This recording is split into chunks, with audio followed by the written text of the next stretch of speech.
आज इस संवाददाता सम्मेलन में उपस्थित जी, सभी मीडिया के साथी, पिछले 3 दिनों से आप लोगों ने महसूस किया होगा कि बिहार के लिए एक ऐतिहासिक दिन है और बिहार में 3 दिन से बारिश भी हो रही है और बिहार के लिए विकास योजना का भी बौछार हो। आदरणीय प्रधानमंत्री नरेंद्र मोदी जी 20 तारीख को बिहार आए और लगभग 6,000 करोड़ की योजना बिहार की जनता को समर्पित करने का काम किया। हम लोगों के लोकप्रिय मुख्यमंत्री नीतीश कुमार जी ने कल बड़ा ऐलान किया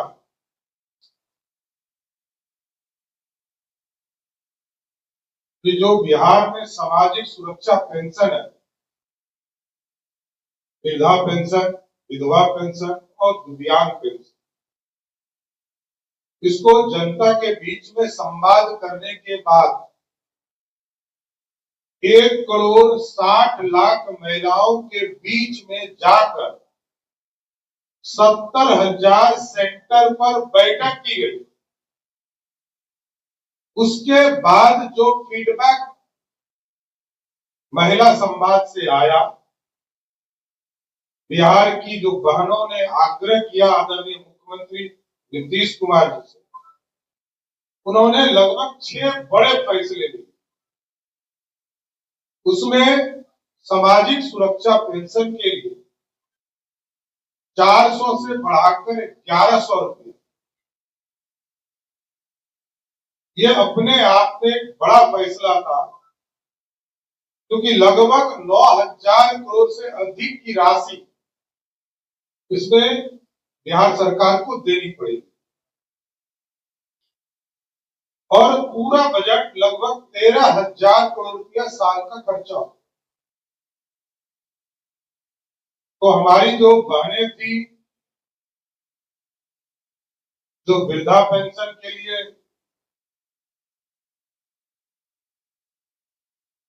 दिव्यांग पेंशन के लिए और विधवा पेंशन, इसमें आदरणीय मुख्यमंत्री जी ने 400 से बढ़ाकर 1,500। इसके साथ साथ हम लोगों का फैसला था कि हम कन्या विवाह भवन सभी पंचायतों में बनाने का काम करेंगे। उसको भी माननीय मुख्यमंत्री नीतीश कुमार जी ने हरी झंडी दिया और उसमें एक व्यवस्था खड़ा किया गया है। इसको बनाने के बाद हमारी जो स्वयं सहायता बहनें हैं, जीविका दीदी हैं, उनके माध्यम से इसको संचालित करने का काम करेंगे और जितने भी सरकारी कार्यालय हैं, हॉस्पिटल से सबका निर्णय लिया गया कि हमारी जीविका दीदी के माध्यम से हम उनको वहां रोजगार देने का काम करेंगे। रसोई दीदी की रसोई है, उसको स्थापित किया। इसके साथ साथ 94 लाख जो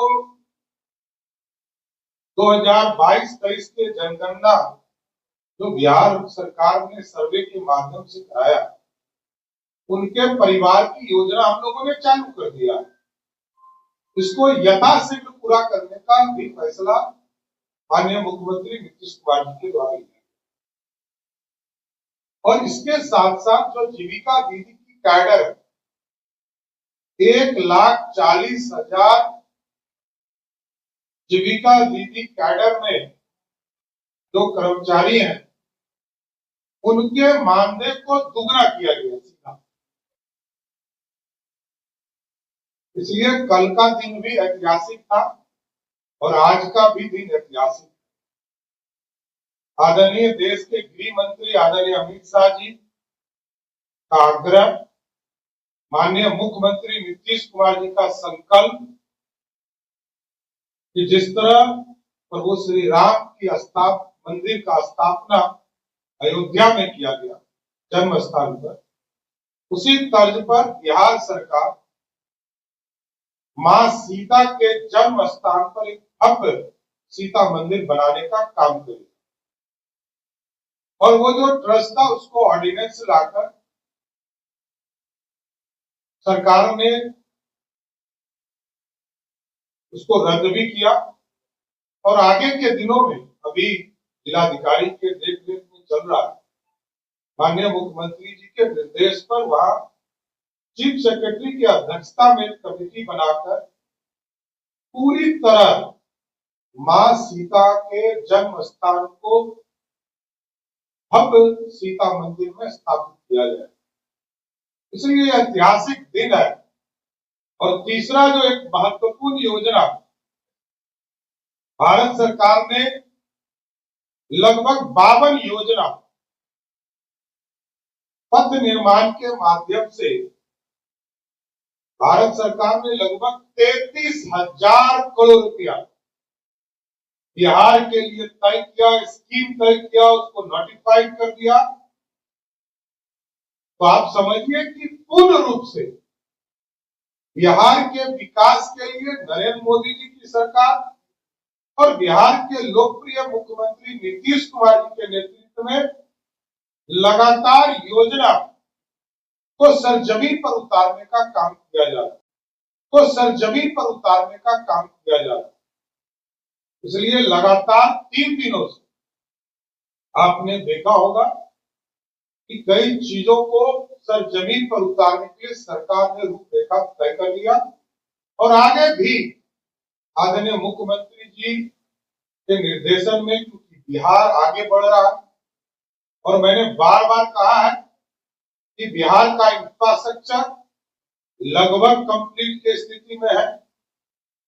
कई योजनाओं की शुरुआत की जा रही है और विकास यदि कोई खोजता हो हमारा विरोधी दल, उसको पटना एयरपोर्ट दिखाइए, गंगा मैरीन ड्राइव पर लेकर चलिए, पटना से बक्सर जाना हो उनको दिखाइए, पटना से गया जाना हो 1.25 घंटा में पहुंचकर उनको बताइए विकास इसको करते हैं। पटना से बेगूसराय 1.25 घंटा में पहुंचकर दिखाइए इसको विकास करते हैं। पटना से मुजफ्फरपुर 1.25 घंटा में पहुंचिए इसको विकास करते हैं। क्योंकि जो लोग विरोधी दल में है उनका स्पष्ट मानना है कि उन लोगों ने 15 वर्षों में सिर्फ बिहार को लूटने का काम किया और नीतीश कुमार जी के नेतृत्व में मोदी जी के सहयोग से बिहार आज विकसित राज्यों की श्रेणी में खड़ा हो गया। धन्यवाद। हम निरंतर एनडीए सरकार को इतना मजबूत कर देंगे, नीतीश कुमार को हमारे हर योजना को जो है वो नकल करके लागू करना पड़ेगा। आप लोगों को मजबूर कर रहे हैं तेजस्वी यादव का। देखिए, बोलने वाले को बोलने दीजिए, सरकार अपना काम करती है और लालू जी के पूरे परिवार को जानता है पूरा देश।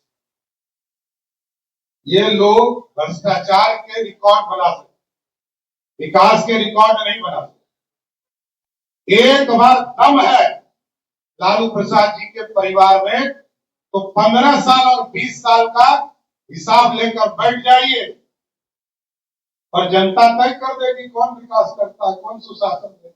चुनाव से पहले व्यक्तिगत टिप्पणी की जा रही है सरकार।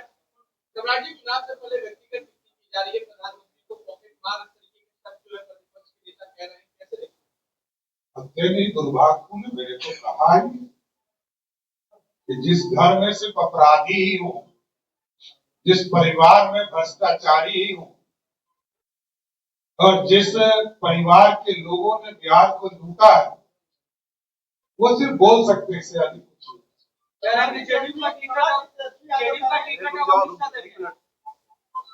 देखिए, नीतीश कुमार जी के ऊपर जो टिप्पणी उन्होंने किया,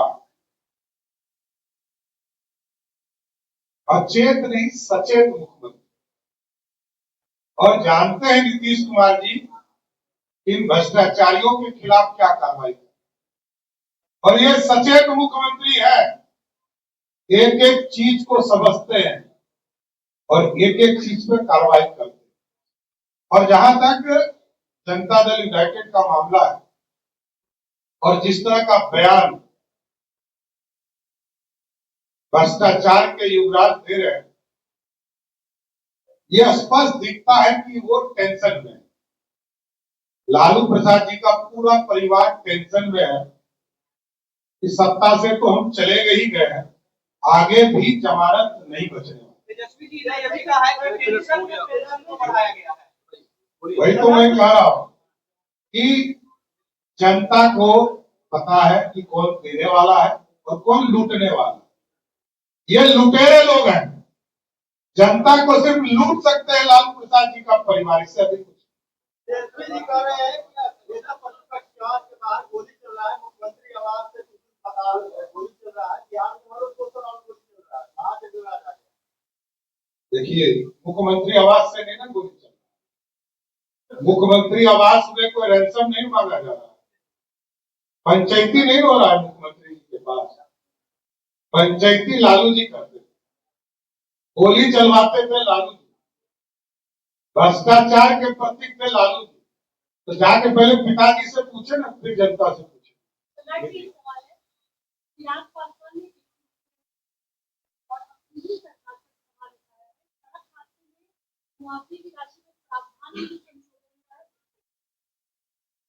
ये वो प्रक्रिया है, जनता को कठिनाई होती थी इसलिए वो प्रक्रिया बनाई गई, इंश्योरेंस सेक्टर को उससे जोड़ा गया और सीधा हम राशि देते।